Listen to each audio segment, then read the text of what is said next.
ఏదైనా కార్యక్రమానికి ఒక్కళ్ళు పర్యవేక్షించాలా, ఇద్దరు పర్యవేక్షించాలా? 10 మంది పర్యవేక్షిస్తూ వచ్చే సమస్య పోలవరాన్ని వెంటాడుతుంది. ఇదివరకు అదే జరిగింది. ఒకళ్ళు ఎక్కడ కట్టమంటారు, ఒకళ్ళు అక్కడ కట్టమంటారు. ఒకళ్ళు అది ఆ రకం రాయలేయమంటారు, ఒకళ్ళు ఈ రకం రాయమంటారు. ఒకళ్ళు అక్కడ గేట్లు కట్టమంటారు, ఒకళ్ళు ఇట్లా కట్టమంటుంటారు.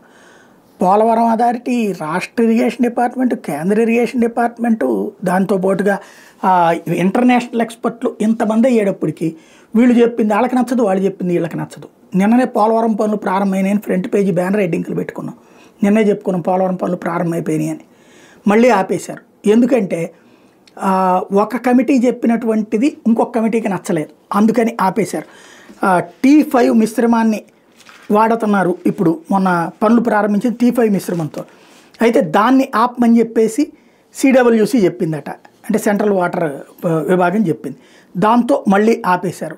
ఇప్పుడు దీంతో జలశక్తి కార్యదర్శి దేవర్షి ముఖర్షి కొన్ని డౌట్లు ఎక్స్పెక్ట్ చేసేటప్పటికి ఆపేశారు. దాంతో మళ్ళీ పోలవరం పనులు ఆగినాయి.